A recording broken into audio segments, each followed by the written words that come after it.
Thank you, Ryan.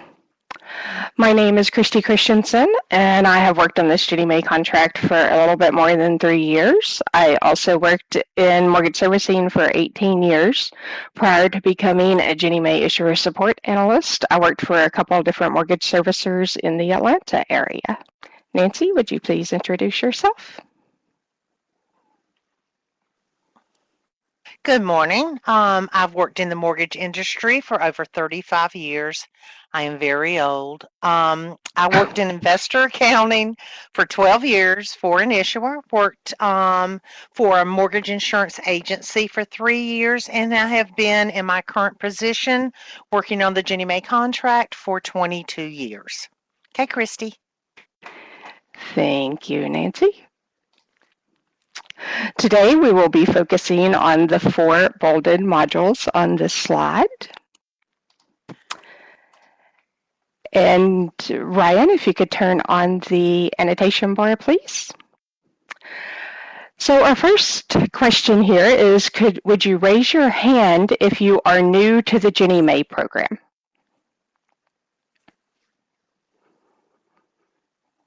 Okay. Wonderful.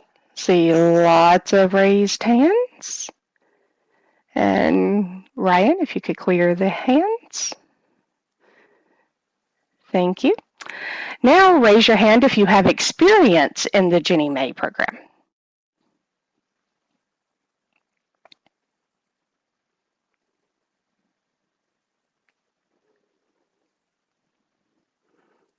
Perfect. Perfect. Okay. So now using the annotation bar, would you let me know if you use a subservicer? If you could put a star on the screen if you use a subservicer.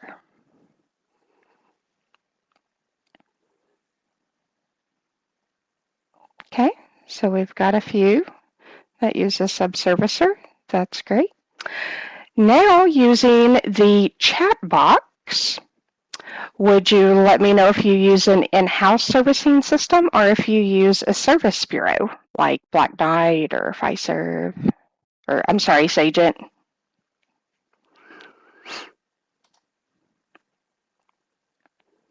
Okay, I see an in-house, Black Knight, in-house, service bureau, Black Knight. Wonderful. Wonderful. Thank you very much. And Ryan, if you would turn off the annotation bar, please.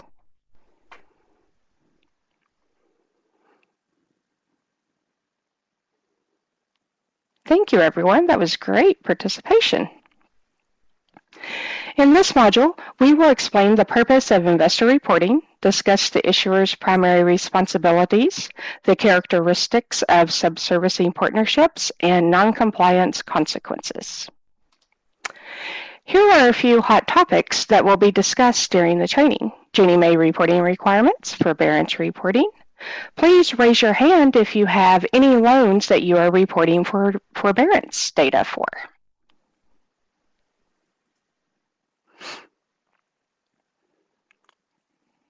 Wonderful. Got lots of hands. Ryan, if you could clear the hands, please. Also, we will look at changes to loan terms, RFS enhancements, and cash management. Please think about questions that you would like us to address during this training. We would really love to have great interaction during all 3 days of training. Issuers' primary responsibilities are having employees with Ginnie Mae requirements knowledge, a QC plan, ability to service Ginnie Mae pools with MBS guidelines and guarantee agreement. Also maintain proper P&I and escrow accounts, ensure sufficient funds are available for ACH P&I drafts, and meet all reporting deadlines. If you use a subservicer, ensure they are compliant with all of the guidelines and reporting requirements. Subservicing partnerships should be proactive on the issuer's part, ongoing, customized to your organization's needs, include all issuer responsibilities, and have an issuer oversight team as the subservicer performs monthly of the subservicer's monthly performance. An important note, as a Ginnie Mae issuer, you are accountable for the subservicer's actions and reportings. For those using a subservicer, give me a thumbs up if you communicate with your subservicer weekly, and a thumbs down if you do not communicate with your subservicer weekly.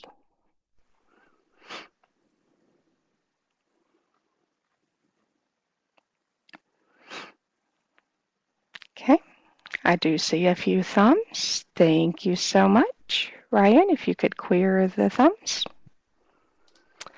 We will now continue with reference documentation. In this module, we will list the available resources and reference documentation for issuers, discuss useful resources for job task, and review a few Ginnie Mae terms. The Ginnie Mae hotline phone number is 1-833-GINNIE-MAE-HELP. If you notice, Ginnie Mae Help has one more digit than 466-2435, therefore the last digit is dropped. Option 1 is for the Ginnie Net hotline with an additional 6 options. And option 2 is for the RFS hotline, which is for investor reporting, with additional 5 options. I will now turn it over to Nancy.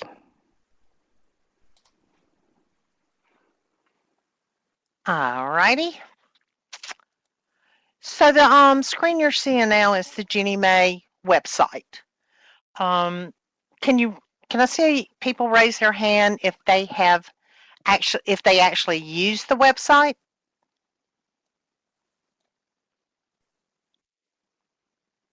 Oh man, look at all those hands. That's an excellent response. Thank you. Can you go ahead and clear the hands? Thank you very much.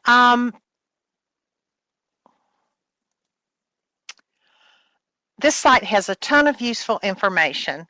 The website provides bulletins on the latest news, links to the program guidelines, such as the MBS guide, and different sections of the guide, such as the APM, the notes, the news, issuer tools, such as the pool calendar, the pool dates calendar. Just above this picture of the Very Happy Family, there are some navigation tabs where you select the topic you would like to view, such as issuers, investors, disclosure newsroom, and about us. At the bottom of every page on Ginnie Mae's website is a box to enter your email address if you would like to subscribe to notices and bulletins for several subscriptions, such as receiving an email stating a new APM has posted. There's notes and news. There's a training announcement. There's an outreach call. An example is I received an email subscription from Ginnie Mae stating the single family training would be held, and that email came out on June 7th. And I also received a modernization outreach call notification for June 30th on June 8th. So it's, a good idea to go ahead and subscribe to this. Ever so often, they update what type of notices come to the subscription. So maybe a couple of times a year or every quarterly, go in, check your information, and make sure that there are not any new boxes that have popped up that you need to subscribe to. I will tell you that sometimes one item goes under 2 or 3 different titled boxes that you subscribe to, so you would get that subscription email 3 times. I would rather have too many than not be notified at all. Next slide.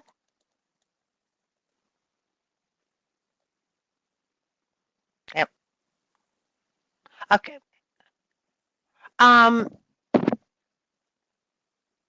So here are some of the links to the website along with specific links to the MBS guide.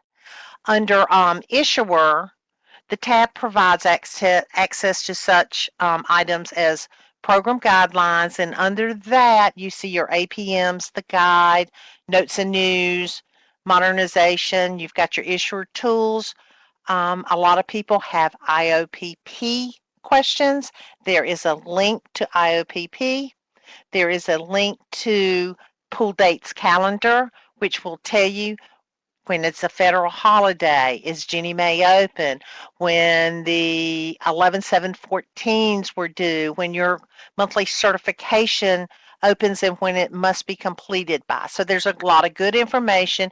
You can actually help schedule your internal processes using some of the dates on the Pool Dates calendar. So here's your issuer training announcement, third-party providers, and systems and applications. Next slide, please. So we have some reference documents.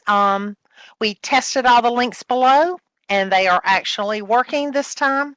So here's a link to the, again, Ginnie Mae website. The next one is Issuer Resources, which, again, is Ginnie Net, Notes and News, Calendars. We have the Ginnie Mae MBS Guide, and also the Investor Reporting Guideline. Next slide. So here's a link to the MBS Guide. Within the MBS Guide,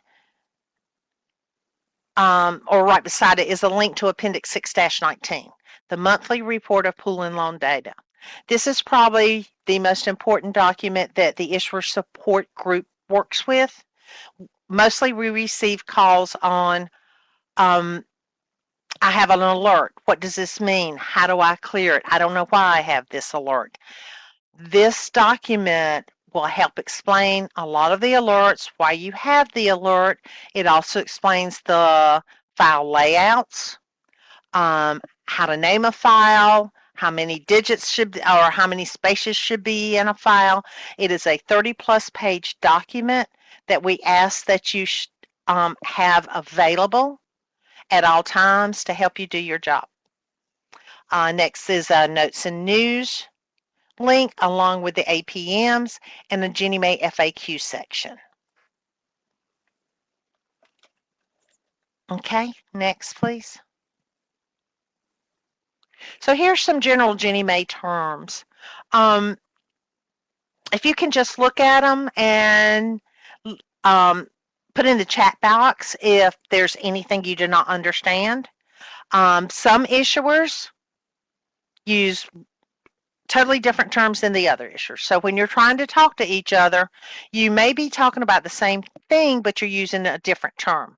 So for Ginnie Mae, their term is FIC, Fixed Installment Control, which is the same thing as the P&I payment. P&I only, does not have escrow with it, just P&I. Your security is actually the pass-through of the payment of principal and interest to the security holders. RFS is the reporting and feedback system post-settlement. So once you have entered all your data or new pool data into Ginnie Net, that data moves into RFS. The WAC and the WHERE is very confusing to a lot of issuers. Excuse me a moment. If you have a single family pool that is a Ginnie Mae 1, those loans are fixed. Every loan in the package is the same rate. There's a 50 basis point spread between the security rate and the interest rate. And that is always, always. For Ginnie Mae 2s, you have different rates within the package or within the pool. And you have to determine what the weighted average interest rate is using those different rates. I don't see anything in the chat box. Sorry. Okay, Christy, I'm turning it over back to you. Thank you. Thank you, Nancy. The next section is RFS reporting timelines. In this module, we will cover RFS monthly reporting deadlines for pools and loans, discuss the timeline, including deadlines of reporting pool and loan data, and discuss when critical exceptions must be cleared. For each pool and loan package, issuers must submit 100% of their pool and loan data by close of business, which is 7 p.m. Eastern Time on the second business day. Here we have a snapshot of important dates, which will be explained in more detail on the next slide. A quick story. A few months ago, we had an issuer who failed to report 100% of their pool and loan data. Therefore, they were missing a pool and a loan. They were reported to Ginnie Mae as missing the 7 p.m. Eastern Time second business day deadline, which may result in a monetary penalty from Ginnie Mae. This is a snapshot of the full monthly RFS timeline. RFS opens on the 25th of the month for reporting. On the morning of the first calendar day, RFS opens for file submissions. Even if the first calendar day is on a weekend or a holiday, we work to open RFS. After the issuer's files are processed, RFS feedback is posted in e-notification. The initial pre-collection notice is available on the third business day, which is based on the second business day RFS Pool Record Security RPB. The final pre-collection notice is available on the sixth business day, which is based on the fourth business day final RFS Pool Record Security RPB. The monthly reporting certification opens beginning on the 10th business day, with the deadline being 7 p.m. Eastern Time on the 14th business day. Ginnie Mae 1 guarantee fees are drafted from your designated bank account on the 10th calendar day. Ginnie Mae 2 guarantee fees are drafted from your designated bank account on the 19th calendar day. However, depending on when the 19th calendar day falls, the draft may occur between the 18th and the 20th. Please see Chapter 6 of the MBS Guide if the calendar days are not business days. Ginnie Mae 1 P&I remittance is drafted on the 15th calendar day, and Ginnie Mae 2 P&I remittance is drafted on the 19th and or the 20th calendar day. Please see Chapter 15 of the MBS Guide if the calendar days are not business days. On the 25th calendar day, RFS closes for the current month and opens for the next month's reporting cycle. This slide and the next two slides is a complete monthly investor reporting workflow. Slides 24 to 26 have been updated to this live presentation and will be updated on the presentation posted on the website soon. We have received feedback from issuers where issuers use this document every month to check off the completed activity. This begins on the 25th calendar day when RFS opens and continues through the fourth business day. Would you please raise your hand if you would use this document to ensure you are meeting deadlines? And also, this document is posted as a PDF on the Ginnie Mae training website for your reference. Wonderful. Look at all those hands. That's great. If you could clear the hands, please. This slide shows the 5th business day through the 20th calendar day. And this shows the various suspense, the 25th calendar day when RFS closes, and a few monthly, quarterly, and annual items which we will be reviewing throughout this training. And could we please post the first polling question?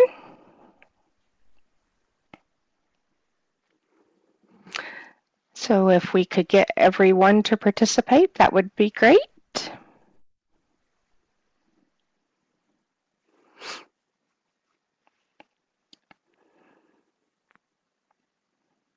Wonderful. We've got lots of participation.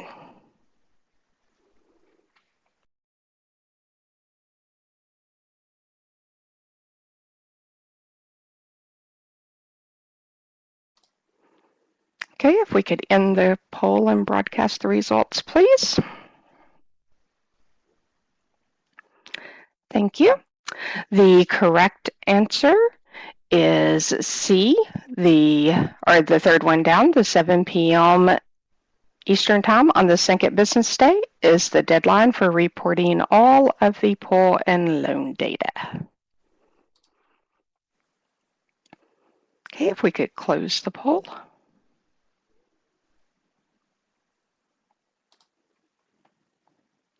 We will now take a 5-minute break. When we reconvene to continue training, Nancy will be presenting. Ryan, could you please start the 5-minute timer? And we will return at 10:37. Thank you.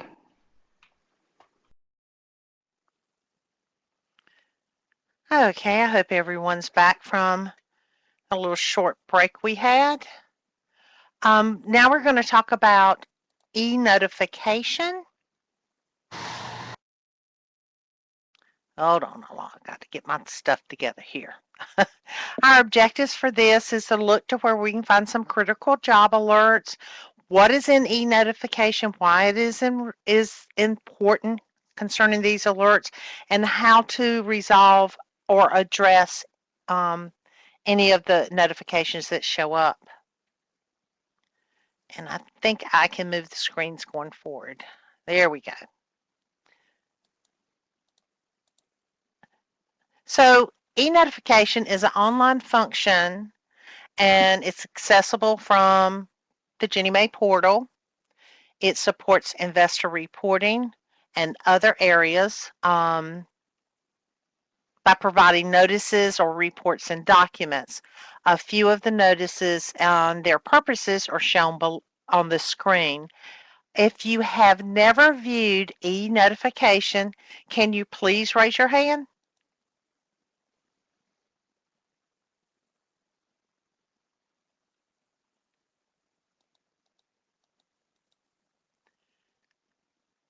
I said never viewed. Steve Martinez, I think you viewed it. Anyway, okay.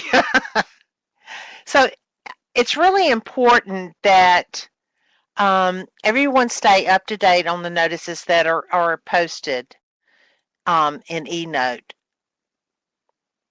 If you go through the list, at the very bottom of other items, we have letter of credit notices.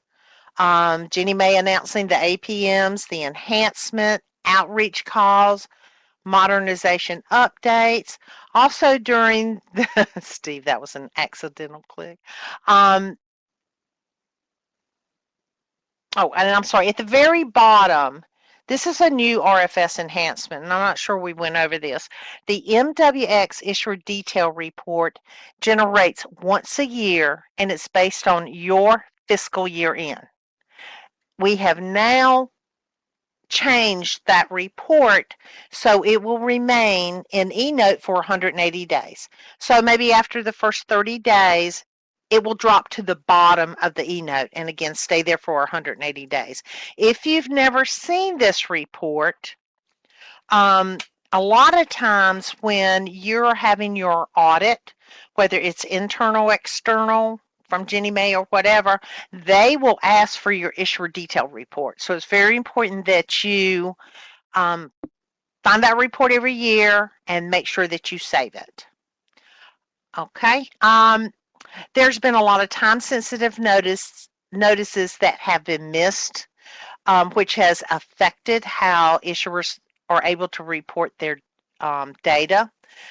The suggestion is to review eNote daily, maybe even twice a daily, and if you could appoint someone within your office to actually do this as part of their job description, then you would not miss anything. Once you've missed some of these notices and they're gone, and you can come to the issuer support group and ask for us to pull the notice for you, but you would have to tell us the date that the notice was posted in eNote.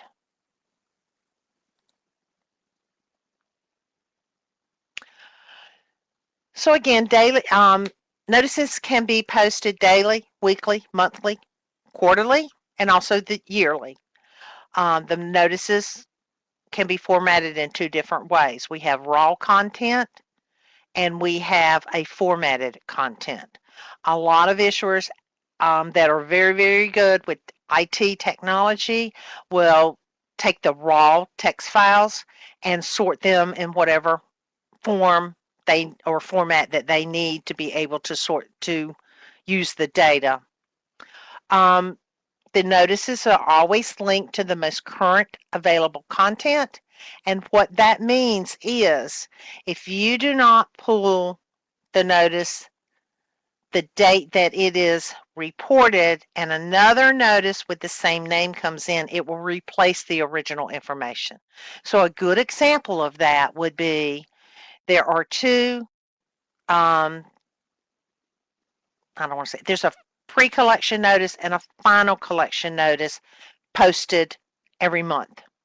The first notice is posted the morning of the third business day based on second business day RPBs, and the final pre-collection notice is posted the morning of the sixth business day based on the fourth business day RPBs. So if on the sixth business day, prior to that posting, you did not pull the posting from the third business day, all the data from that third business day, it's still sorry, the subject still stays in e-notification, but the information based within that subject is now based on what was posted on the sixth business day. Um, currently showing on the slide that we have up on the screen is a PA functional acknowledgement, which is posted when a file is accepted or rejected. It will always be posted as long as the file made it into RFS. A new notice, or the next notice, is the PA exception feedback. Exception feedback will only post if your file was accepted. So if your file is rejected, there's no feedback to give you. If a notice was not saved, I already told that. You can request it from the issuer support hotline.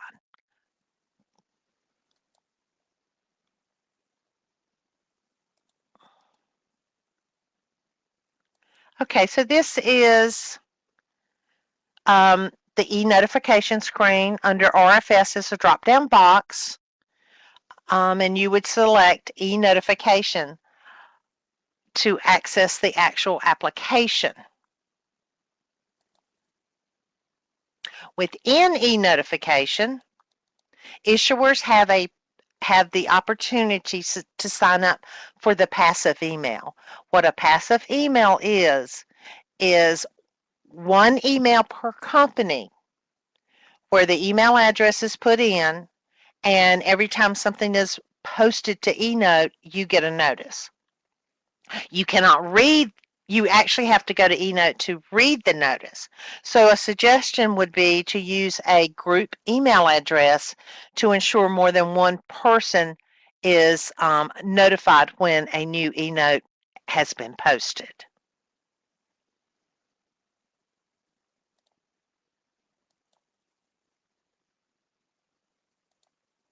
So this is a screen print of actual e-notification.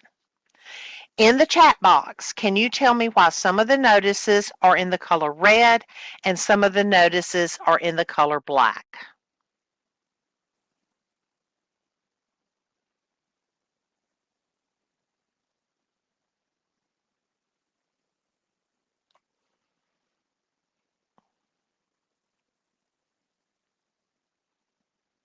Ooh, lots of responses.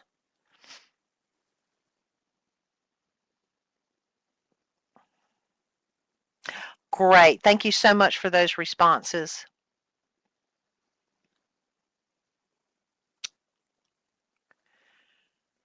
Okay, so at the top of this notification or the screen, we have commitment authority availability. This is one of the notices that is posted daily.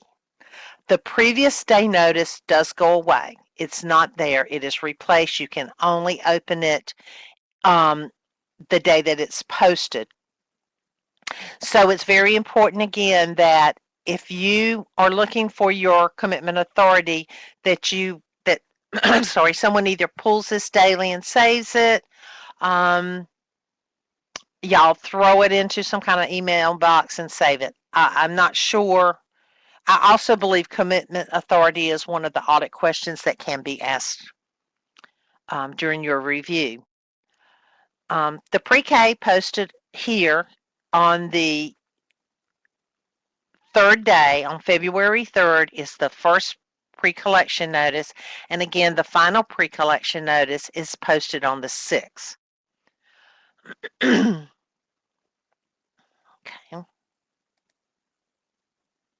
So here's the issuer functional acknowledgement. If you want to open the functional acknowledgement, you would click on the functional acknowledgement and the view issuer notification screen comes up along with information on how to open the information. You can open it in a new tab, open it in a new window, however, whatever is comfortable for you in opening it. So this is the functional acknowledgement. This one shows that the accept flag is highlighted in yellow. This file had 69 pools, 379 loans, and 18 various records within this file. So since this file was accepted, we now have PA exception feedback. We follow the same process to open this file as the functional acknowledgement. And once it's opened, this is the exception feedback file. These files open as a CSV file, and you have the option to save it in any format you want. Preferred method usually for a lot of issuers is Excel. You can sort this file however you want it. We have several issuers that have told us they section out the type of alerts, and they would give critical alerts to this group of people, mediums, highs to a different group, and they would kind of turn those around every month. The next time that they're working exception feedback, a different group would get the critical alerts. So this would give everyone an opportunity within their company to understand the alerts and how to clear those alerts. Okay. This is a pre-collection notice. It's very important that everyone look at their pre-collection notice and reconcile this notice to your internal records. The pre-K notice is going, either one, whether it's the pre-K or the final, it gives you your bank account information on the right-hand side. That is going to be the account that the information or the funds are going to be drafted from. It will give you your guarantee fee total. This is a Ginnie Mae one. It can have book entry and non-book entry. If you have any Ginnie Mae 1 pools that you're paying the certificate holder, you would usually have both of these guarantee fee types. At the bottom is your total guarantee fee amount along with your ACH amount. They are in the red box and they're drafted on different days, and it will give you the draft total. If it's the final pre-collection notice, this gives you the information to ensure that you have the correct amount of funds in your bank account prior to the draft occurring.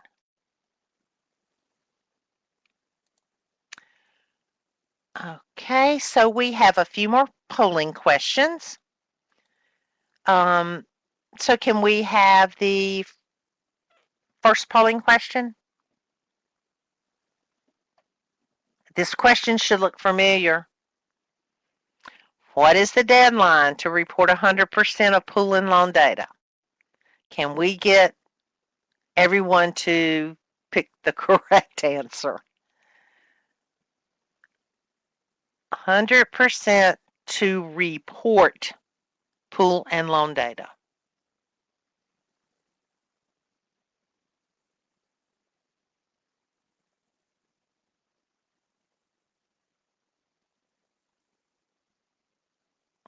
Okay.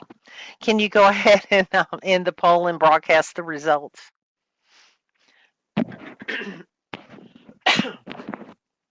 We almost got 100%. Second business, 7 p.m. on the second business day is the correct answer. So 92% or 61 of the participants chose the correct answer. Can we go to the second question, which is a number 3? Okay, so what is the deadline to clear critical alerts?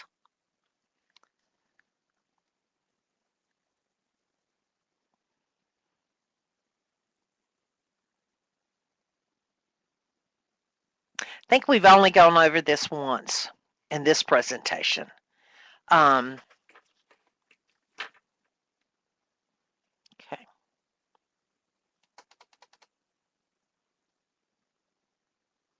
Okay, can you go ahead and end the poll and broadcast the results?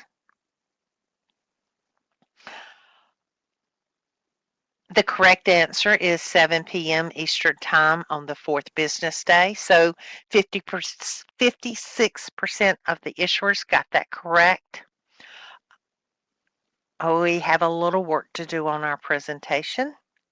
Okay, go ahead with the final poll question.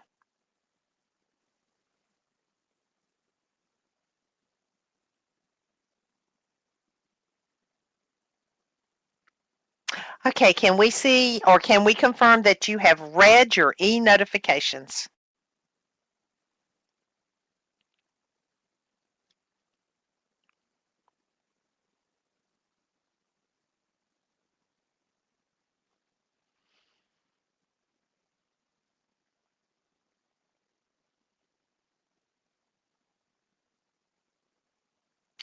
Okay, do you want to go ahead and end the poll and broadcast the results? All right, earlier I had the e-notification screen up and I asked what the difference between the color red and the color black. And it was the black ones had been read. And yes, we can see who has read e-notifications or not. So 88% got that correct, and which is excellent. All right, so I'm going to turn it back over. Oh, wait a minute. I see Steve. Okay, so the thing about the, hold on, let me scroll up on this. So Steve is saying RFS 204s they're actually critical alerts, but they need to be cleared by the second business day because they're also a loan. So it is a little confusing that you can have a alert that is a critical, but it doesn't follow the critical deadline because it's more important to follow a pool and a loan must be reported. So that can get a little confusing, and we're eventually going to have the Appendix 619 updated that will include that verbiage and make sure that everyone understands that. Then why is it critical fourth business day? Steve, I hope that answered your question. And I don't know, it seems like the RFS 111 and RFS 204, which is missing pools and loans, maybe they should have some type of asterisk or a totally different severity to ensure that it's brought to everyone's attention. Yes, Stephen, it's a trick. I'm sorry. Thank you. You're always so funny. I'm going to go ahead and turn this back over to Christy. Oh, Yeah. thank you, Nancy. That was a great Thank you. e-note presentation. Yeah, thank you, Stephen. Yeah, Okay. and let's see here. What Stephen said something else. I know that some other criticals are the fourth business day, but I only thought of the RFS 204. Oh well, that makes sense, Stephen. Okay, now we will have a group activity to analyze the notification screen. We will be discussing the following list of items and the actions that these notifications require. So we hope that we have lots of participation. Okay, so here we have a screen print of an actual e-notification page. So the unique loan IDs are the third ones down. Um, that is called unique loan ID raw. Could someone tell me what the raw format means? And you can type your answer in the chat box, or you are welcome to unmute your microphone if you have activated your microphone and answer. Text file. That is correct. Thank you, everyone. That's wonderful. Yes, so when it says the raw versus the formatted, just like Nancy explained, the raw does open as a text, and I know that we have some issuers that take the raw file and export that to Excel. Okay. And so now let's talk about the pre-collection notice. So we've got the raw file that would open as a text file. And then we would have the formatted version that would open as a PDF. So do we have any issuers that actually take that PDF and export it to Excel? If you could unmute yourself or type it. Okay, so we do have some people that will export it to Excel.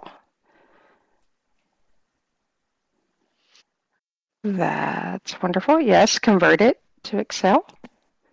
Sometimes the data does not reconcile with your summary screen.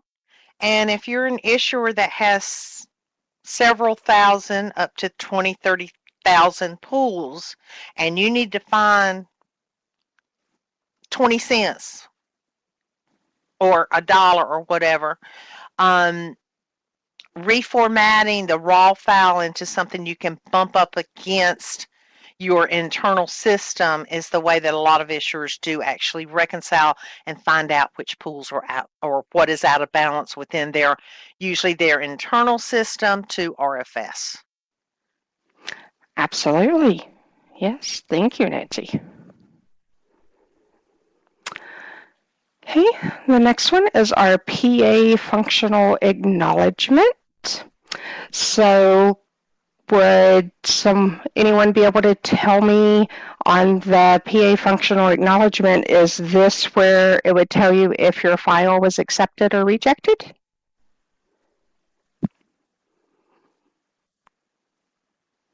Wonderful, yes. And if the file was accepted, would that mean you would get a PA exception feedback? That is correct. Wonderful. Hey, look, Nancy, people were paying attention. It's awesome. I love it. Got a wonderful class today. Thank you. Exactly. All right, so our next one on the list is the issuer detail report. So this is the annual report that Nancy talked about that comes out once a year, and that is one of our new RFS enhancements. So now it is available in the e-notification for 180 days after your fiscal year end. Fiscal. She can't say fiscal. I'm sorry. Yeah, and these bottom three are not on the screen print. She's just going to talk to you about them. Right, absolutely. They're not actually one of the examples that's over on the left of the screen The print. left, I said right, whatever, Yep, yeah. yep, yep. Uh-uh. And the custodial account verifications, which is CAVs, and the matching and suspense, we're actually going to discuss those in more detail in session 3 on Friday. I do want to So, mention something, Chrissy. Let's mention something about calves.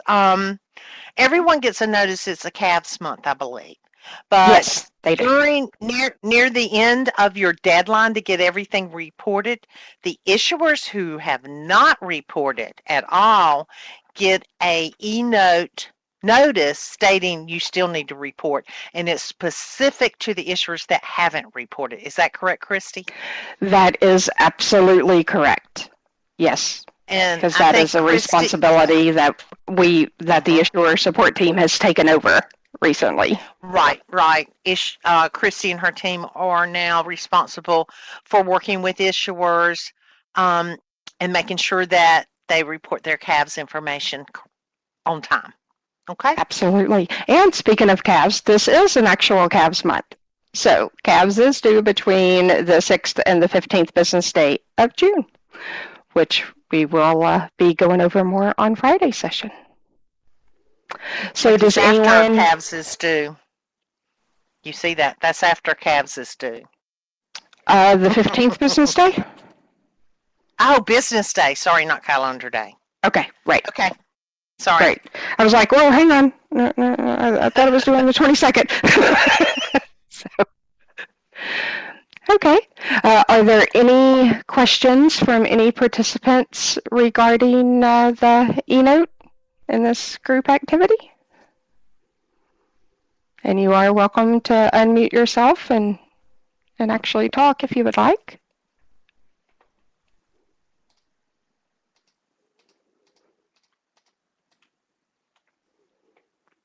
Okay.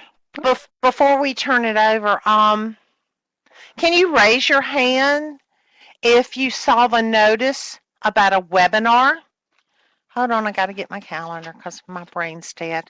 That we're having um, a discussion on RFS alerts and how to clear them and what they mean on Thursday the 23rd.